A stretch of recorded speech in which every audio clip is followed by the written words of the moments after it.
Hello guys, welcome back to my Vartika Rajput motivation video.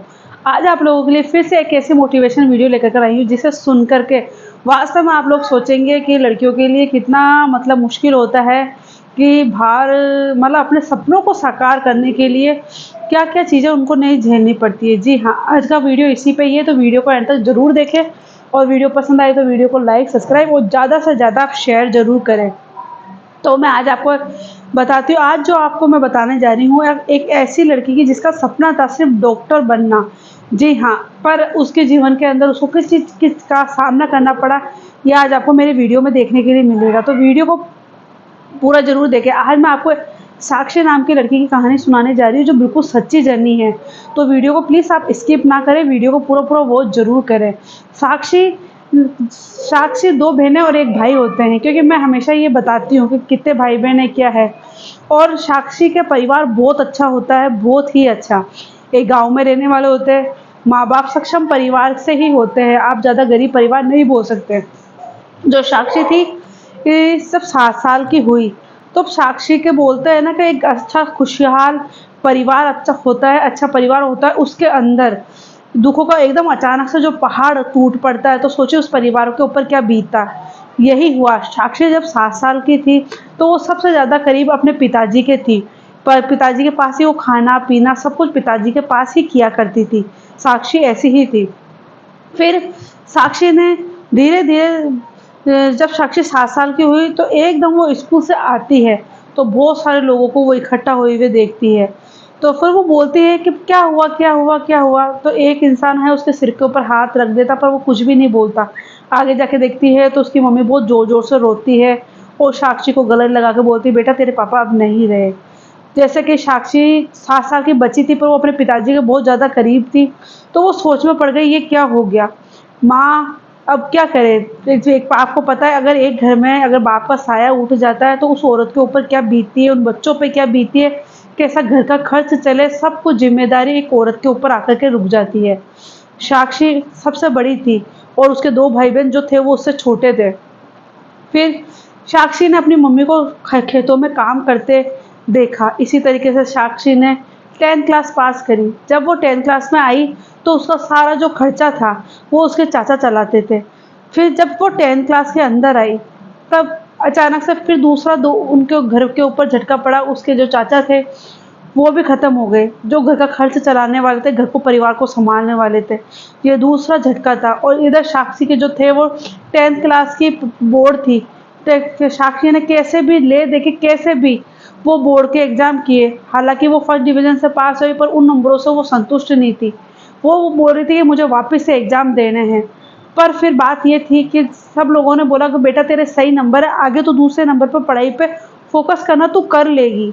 साक्षी अपनी mummy को इसी तरीके से खेतों में काम करते हुए, रात को लेट तक अपने घर का काम करते और सुबह 4 बजे ही वो खेतों में काम करने चल जाती। साक्षी जब अपनी मम्मी को इस तरीके से देखती तो साक्षी को बहुत दुःख होता। साक्षी वो सोचती कि मैं अपनी मम्मी की कब हेल्प कर पाऊँगी, कब मैं अपनी मम्मी को आराम दे पाऊँगी। इसी तरीके से साक्षी पढ़ने लगी और जब 11वीं में आई तब साक्षी ने सोचा कि अब मैं साइंस लूँगी। तो फिर डॉक्टर सब लोगों ने बोला कि तू साइंस क्यों लेगी? बोला मुझे आगे जाकर के डॉक्टर बनना है। तो बोला तू डॉक्टर बन ही नहीं सकती, डॉक्टर तो वो लोग बनते हैं जिनकी पहचान होती है, जिनके परिवार में से कोई डॉक्टर हो या फिर कोई अमीर फैमिली हो, वो ही डॉक्टर बन सकते हैं। तू कहाँ डॉक्टर बनेगी? तेरे तो घर में भी कोई ऐसा नहीं है। साक्षी ने बोला नहीं, मुझे डॉक्टर बनना है तो बनना है। जिद कर आकर के उसने साइंस ली, 12वीं में बहुत अच्छे नंबर बने। इसी तरीके से दौर चल रहा था। साक्षी ने किसी से बात करी कि मुझे डॉक्टर बनना है तो मुझे आगे क्या करना है? तब किसी ने बोला कि इसके आगे पढ़ाई करने के लिए तुझे बाहर जाना पड़ेगा और वहाँ पर ट्रेनिंग वगैरह लेनी पड़ेगी। साक्षी ने सोचा कि मुझे जब आगे ट्रेनिंग वगैरह लेनी पड़ेगी तो इसके लिए मुझे क्या करना है? तो उन्होंने बोला दिल्ली के अंदर हॉस्पिटल है, वहाँ पे जाकर के ट्रेनिंग लेनी पड़ेगी और पढ़ाई करनी पड़ेगी, क्योंकि गाँव में अभी ऐसी कुछ फैसिलिटी है नहीं है। जब ये हो जाता है तब वो अपनी मम्मी से आके बात करती है, तो उसकी मम्मी बोलती है आखिर होता है ना कि एक बार माँ-बाप तो हाँ कर देते हैं, पर गाँव के लोग सब बोलने लगे। जब साक्षी ने 12वीं क्लास में साइंस ली, तभी सब लोग बोलने लगे, अरे ये अगर डॉक्टर बन भी जाएगी तो ये तुम्हें थोड़ी कमा के देगी, ये तो अगले ससुराल वालों को कमा के देगी। तुम क्यों इनके उसके ऊपर इतना खर्चा करते हो? क्योंकि अब खर्चा उठाने वाले उसके दादा ही थे, तो सब उनको बोलते थे। पर साक्षी जिद पड़ गई थी, उसने अपनी मम्मी को बोला नहीं मम्मी मुझे डॉक्टर बनना, और उसकी मम्मी ने सपोर्ट किया। और उसकी मम्मी ने बोला ठीक है जाकर के तू पढ़ ले। जाकर के दिल्ली में जाकर के वो देखती है और वहाँ पर वो एग्ज़ाम देती है। मतलब वो उसकी बस यही इच्छा थी कि मैं जाकर के एम्स डॉक्टर के एम्स हॉस्पिटल में ही जाकर के ट्रेनिंग वगैरह लूँ, उसके लिए भी एग्ज़ाम वगैरह होते हैं। साक्षी वहाँ गई, पहला तो जो उसने जो छोटे मोटे एग्जाम होते हैं वो देती है, पर उसमें साक्षी इतने अच्छे नंबरों से पास नहीं होती है। तब साक्षी के घर वालों को पता चलता तो साक्षी को बोलते तू वापस आ जा, नहीं हो सकती तेरी बस की बात नहीं है। साक्षी एक बार वापस घर पर आ जाती है, फिर वो वापस जाती है और वापस जाकर के वो फाइट करती है उन एग्जामों, जिससे उसको एम्स हॉस्पिटल के अंदर एंट्री मिल जाती है ट्रेनिंग के लिए। तब वो एक बार बहुत खुश होती है और उसकी मम्मी भी बहुत ज़्यादा खुश होती है। और फिर इसी तरीके से उसका दौर स्टार्ट होता है। अब ये था कि जब साक्षी घर पर आया करती थी तो साक्षी को रात को घर पे मतलब बस स्टैंड लेने के लिए जाने के लिए कोई नहीं होता था। एक दिन ये था कि साक्षी को घर आना था, रात को वो किसको फ़ोन करे, भाई छोटा, परिवार में किसको बोले, एक चाचा थे वो भी अब नहीं रहे, दादा है बूढ़े हैं उनको कहाँ बुलाए। साक्षी खुद रात को अपने गाँव आती है, जब गेट खड़खड़ाती है तो उसके दादा गेट खोलते हैं। दादा अपने पोती को देख करके चकित रह जाते हैं कि मेरी बेटी इतनी रात को कैसे आई। वो बहुत बोलते कि तू इतनी रात को कैसे आई, तो बोले क्या करती, आना पड़ता, हर मुश्किल हर चीज़ का सामना करना पड़ता है कि गांव का तो इतना मतलब वो है, इतना मतलब सुनसान रास्ता, तो एक सुनसान रास्ते में से कैसे आ गई, कुछ समझ में नहीं आया। उसके दादा बहुत टेंशन करने लगे। फिर साक्षी वापस दिल्ली आती है और एम्स हॉस्पिटल में जब वो रीड के एग्ज़ाम दे, वहाँ के जो एग्ज़ाम होते हैं वो देती है और उन एग्ज़ाम में वो बहुत अच्छे नंबरों से पास होती है। क्योंकि जो पहले नंबरों से वो रही थी तो उसने बोला कि अब मैं पीछे की अगर टेंशन लेकर के चलूँगी तो मैं ये जो लास्ट वाले एग्ज़ाम है ये अच्छी तरीके से नहीं दे पाऊँगी। वो वहाँ के जो मतलब होते हैं सर वगैरह उनसे अपनी मम्मी की बात करवाती है, दादा से बात करवाती है कि आपकी बेटी पढ़ने में बहुत अच्छी है और ये इन एग्ज़ामों में निकल जाएगी। तब जाकर के साक्षी की मम्मी को और दादा को होता कि हाँ हमारी पोती कुछ कर लेगी, यही होता है। और उसके बाद में जो साक्षी होती है वो बहुत अच्छे नंबरों से पास होती है और वहाँ से फ़ोन जाता है उनके दादा के पास में कि आपकी बेटी ने बहुत अच्छे डॉक्टर की जो पढ़ाई थी वो बहुत अच्छे नंबरों से पास हुई है। जैसे उसकी मम्मी का तो ठिकाना ही नहीं था। जब वो साक्षी वहाँ जाती है अपने घर पे, तो जैसे उसकी मम्मी उसका स्वागत करती है, तिलक वल्लक निकालती है, करती है, ये चीज़ देख कर के जो साक्षी थी वो मतलब अपनी मम्मी की आँखों में वो खुशी के आँसू देख कर के साक्षी ने सोचा कि मैंने सफलता हासिल कर ली। अब मैं अपनी मम्मी का सहारा लगाऊँगी, क्योंकि जब रात-रात भर अपनी मम्मी को खेतों में काम करते देखती, बच्चों को स्कूल भेजते हुए देखती, घर का पूरा काम करते हुए देखती, मुश्किल से वो 2-3 घंटे ही सोती। तो जो साक्षी थी उनका बहुत ज़्यादा मतलब ऐसा होता था कि दिमाग ख़राब, क्योंकि उनके पापा का सपना था कि मेरी बेटी है जो डॉक्टर बने और आगे जाके साक्षी को भी तो घर संभाल अपने छोटे बच्चों को देना था, भाई-बहनों को देखना था। तो साक्षी ने ठान ही लिया था कि नहीं मुझे डॉक्टर बनना है। और कई लोगों ने साक्षी की इस पढ़ाई पर रोक लगाई, गाँव के लोगों ने, रिश्तेदारों ने बहुत रोक लगाई। पर साक्षी को अपना सपना पूरा करना था, अपने परिवार को सँभालना था। साक्षी इससे नहीं डरती, रुकी और साक्षी ने सोचा चाहे मुझे कुछ भी हो, चाहे मुझे अकेले ही सफ़र तय करना पड़े, पर मैं इस सफ़र को ज़रूर तय करूँगी। और साक्षी डॉक्टर बनी।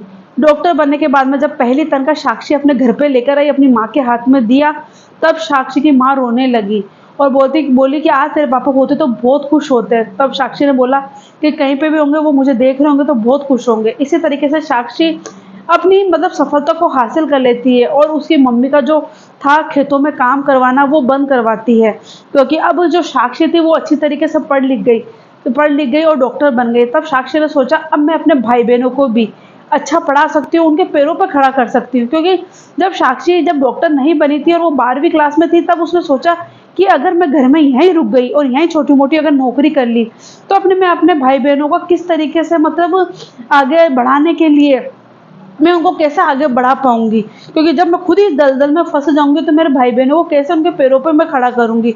इसलिए साक्षी को बाहर जाकर के पढ़ना था और सपना था उनके पिताजी का कि डॉक्टर बने, तो उस डॉक्टर के सपने को भी उसको पूरा करना था। तो साक्षी ने, कई लोग देख लीजिए, अगर जिसको अपना सपना पूरा करना हो, जिसको सफलता हासिल करनी हो, तो वो चाहे कितने भी लोग प्रतिबंध लगाए, कितने भी लोग रोक लगाए, पर उस इंसान को कोई फर्क नहीं पड़ता। कई कठिनाइयाँ आई, अगर मैं आपको एक एक चीज़ बताती तो वीडियो मेरा बहुत ज़्यादा लंबा हो जाता। साक्षी के जीवन में बहुत कठिनाइयाँ आई, अकेले अकेले रात भर घर से गाड़ना जाना, कोई छोड़ने वाला नहीं, दिल्ली शहर में जाकर के कोई बताने वाला नहीं, सिर्फ टीवी पे मोबाइल में देखा कि ये हॉस्पिटल है, ऐसी दिल्ली है। हकीकत में साक्षी ने दिल्ली देखी नहीं, अकेले ही जाकर के वहाँ के कॉलेज में अपना एडमिशन करवाया। एक लड़की के लिए कितना भारी पड़ता है, आप खुद सोचिए, एक गांव की लड़की अचानक इतने बड़े शहर में जाती है, कहाँ पे वो वहाँ पे कहाँ पे ये हॉस्पिटल होगा, कहाँ पे क्या करना, एक लड़की के लिए कितना मुश्किल होता है। और ख़ास तो जब कि अपने पिताजी का साया नहीं हो हाथ और खुद इतनी कुछ जानते नहीं, फिर भी साक्षी ने हिम्मत नहीं हारी और खुद ही इस सफ़र को खुद ही उसने तय किया करना कि नहीं, मुझे आगे बढ़ना है। और साक्षी ने कई कठिनाइयाँ दे करके, कई चीज़ों का शिकार होकर भी उसने अपनी इस चीज़ों की सफलता हासिल करी और आगे बढ़ी। तो आप लोगों को मैं अपने वीडियो में बस यही बताना चाह रही हूँ कि कितने भी रोक हो, कितने भी कुछ हो, पर अपने आप को आगे बढ़ने से बिल्कुल ना रोके। हमेशा मैं एक ही बात बोलती हूँ, लोगों का काम है कहना और ये कहते रहेंगे और जिनकी पर कहेंगे। तो जब साक्षी डॉक्टर बन के घर पे गई तो वहाँ के जो गांव वाले हैं वही बोलने लगे, अरे तेरी बेटी तो डॉक्टर बन गई, अरे तेरी पोती तो डॉक्टर बन गई, अरे वाह हमारे गांव का नाम रोशन कर दिया, बाहर जाकर देखो इस लड़की ने तो डॉक्टर बनी है, आज हमारे गांव में भी सब जानने लगेंगे कि उस गांव की लड़की वहां पर डॉक्टर है। वही लोग सब तालियां बजाने लगे। तब साक्षी ने बोला कि जब मैं इस चीज़ की पढ़ाई करी थी तो आप लोग ही मुझ पर कितना रोक लगा रहे थे, और आज जब मैं एक डॉक्टर बन गई तो आप लोग ही ताली बजा रहे हो और मुझे शाबाशी दे रहे हो। तो बस मैं यही बोलना चाह रही हूँ कि थोड़े टाइम की मुसीबतें होती है, पर वो लोग ही आपका साथ देते हैं। तो आपको मेरी वीडियो कैसी लगी? वीडियो अच्छी लगी हो तो वीडियो को ज़्यादा से ज़्यादा प्लीज़ शेयर करें और कमेंट में ज़रूर बताएं कि मेरी मोटिवेशनल वीडियो आपको कैसी लगी। फिर मैं आप लोगों के लिए लेकर आती हूँ कुछ न्यू मोटिवेशनल वीडियो। जब तक के लिए नमस्ते, जय हिंद।